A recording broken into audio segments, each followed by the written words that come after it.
Anchor, actress, പിന്നെ ഒരു nurse, മൂത്ത മോള്, റെസ്പോൺസിബിൾ. നമ്മൾ ഈ കാര്യങ്ങളെല്ലാം ചെയ്തു. Which one you feel more comfort in your life? Being me. Being me, because you are an actress. Like അങ്ങനെയല്ല. ഇപ്പൊ ഞാനൊരു എക്സാമ്പിൾ പറയാം. ഇപ്പൊ നമ്മള് ദേവിയുടെ കോൺസെപ്റ്റ് പറയട്ടെ. ദേവി ഒരേ ഫോഴ്സ് പല രീതിയിൽ മാനിഫെസ്റ്റ് ചെയ്തിരിക്കുകയാണ്. പല ഫോംസ്. ഓക്കെ, മാനിഫെസ്റ്റ് ചെയ്തിരിക്കുകയാണ് പല ഫോംസില്. But it is all the same energy only. Correct. Same way I am the daughter, I am the ex-nurse, I am the actor, I am the anchor.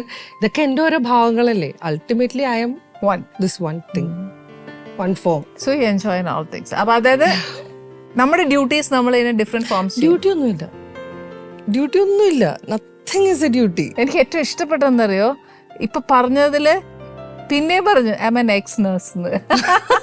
അത് ശരിക്കും ഇഷ്ടപ്പെട്ടിട്ട് പഠിച്ചതല്ല, അപ്പം പറഞ്ഞിട്ട് പഠിച്ചതാ. അയ്യോ പറഞ്ഞിട്ടോ, എന്നെ അടിച്ച് തൂക്കി അവിടെ കൊണ്ടിട്ടോ. അവിടെ നിന്ന് ചാടിപ്പോരാൻ നോക്കും, വീണ്ടും തല്ലിക്കൊന്ന് അവിടെ കൊണ്ടിട്ടു. അപ്പന് ഇഷ്ടമായിരുന്നോ to become a doctor or a nurse? ഞങ്ങളുടെ വീട്ടിൽ കുറെ നേഴ്സുമാരുണ്ട്, അവരുടെ കുറെ കാശുണ്ട്. അത് പോയി കഴിഞ്ഞാൽ അങ്ങനെയെങ്കിലും ഇവളൊന്ന് രക്ഷപ്പെടട്ടെ എന്ന് വിചാരിച്ച് പറഞ്ഞു വിട്ടതാണ്. അതും രക്ഷപ്പെട്ടില്ല. അമ്മയുടെ സപ്പോർട്ട് എങ്ങനെയായിരുന്നു? ഇവരൊക്കെ ഒരു ബാച്ചാണ്, ഞാൻ മാത്രമാണ് ഓടുവേണ്ട. ഇളയതോ?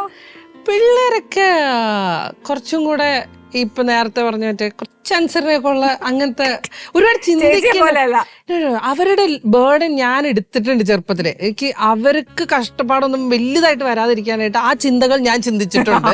സോ അവർക്ക് വേണ്ടി ചിന്തിച്ചിട്ടുണ്ട്. അതുകൊണ്ട് they had that liberation at home because I already made the changes. ഞാൻ സ്റ്റേജ് സെറ്റ് ചെയ്ത് കൊടുത്തിട്ടുണ്ട് പിള്ളേർക്ക് വളരാനായിട്ട്. ആൻഡ് അവർക്ക് അവരുടേതായിട്ടുള്ള സ്ട്രഗിൾസ് ഉണ്ടായിട്ടുണ്ട് ലൈഫിൽ, ഇല്ലെന്നല്ല. എന്നാൽ പോലും കുറച്ച് സമാധാനത്തിൽ ജീവിച്ചിട്ടുള്ള പിള്ളേരാണ്. എന്നെ മാതിരി എല്ലാത്തിനോട് ആദ്യമായിട്ട് തല്ലുകൂടേണ്ട ആവശ്യമില്ല. തല്ലുകൂടി ഓൾറെഡി നമ്മൾ റൂൾസ് ചേഞ്ച് ചെയ്ത് കഴിഞ്ഞു. So then they can come and perform ചെയ്താൽ മതി. ഐ തിങ്ക് അവർ കുറച്ചുകൂടെ ഓപ്പൺ അപ്പ് ആവുന്ന ചേച്ചിയുടെ അടുത്തായിരിക്കും. അങ്ങനെയൊന്നുമില്ല. ഇല്ല, സ്ട്രിക്റ്റ് ആണോ അവരുടെ അടുത്ത്? വഴക്കുണ്ടാക്കി ദേഷ്യപ്പെടും? മീൻസ് ഞാൻ ഇപ്പൊ എന്താ പറയാ, ഞാൻ നിക്കണ സ്പേസിൽ വരാന്ന് പറഞ്ഞു കഴിഞ്ഞാൽ you already understood it's bit difficult. അവർക്കും അത്രയും പണിയെടുക്കാനുള്ള മൈൻഡ് ഒന്നും ഇല്ല. But if they have a difficulty, I'm one of the first person they will come to. ഒരു വിഷയമുണ്ട്, അതിപ്പോ ആ സമയത്ത് എന്നോട് പിള്ളേർക്ക് ആശയപരമായിട്ട് പല കാര്യങ്ങളും വിയോജിപ്പുണ്ടാവും. പക്ഷെ ഒരു വിഷയമുണ്ട്, എവിടെ പോകുമെന്ന് ചിന്തിച്ചാൽ ആദ്യം അവരെന്നെ വിളിക്കും. ഒരു മെനക്കേട് വന്നു കഴിഞ്ഞാൽ ഫസ്റ്റ് എന്നെ വിളിക്കും. കറക്റ്റ്. അത് നല്ലൊരു ഡിപ്പെൻഡ് അപ്പോൺ യു. ചിന്തിക്കാനുള്ള ബർഡൻ എടുക്കാനുള്ള ഞങ്ങൾക്കാർക്കും വയ്യ. ഞങ്ങക്ക് ഇനിയിപ്പൊ നമ്മുടെ നാട്ടുകാർക്കും ഇനി എന്തെങ്കിലും ചിന്തിക്കണം തുടങ്ങി ഇങ്ങോട്ട് കൊണ്ടുവിടുന്ന അല്ല, ഒരു സ്ഥലം അങ്ങോട്ട് കണ്ടുപിടിച്ചിട്ട് ചിന്തിക്കാൻ വേണ്ടി എടുക്കുക. ആരൊക്കെ എങ്ങനെ പുതിയ അഡ്മിഷൻസ് ഒന്നും എടുക്കുന്നതായില്ലേ. എനിക്കത് ഭയങ്കര ഇഷ്ടപ്പെട്ടു വർത്താനം അല്ലേ. ആൻഡ് മാത്രമല്ല, ഈ വർത്താനം എനിക്ക് ഒത്തിരി പേരുമായിട്ടൊന്ന് ഞാൻ എനിക്കൊന്നു ജുവലിന്റെ കണ്ണ്, പിന്നെ ചില ആംഗിളൊക്കെ മീൻ ചേച്ചി ഒരു ഭയങ്കരമായിട്ട് ചെയ്യുന്നുണ്ട്.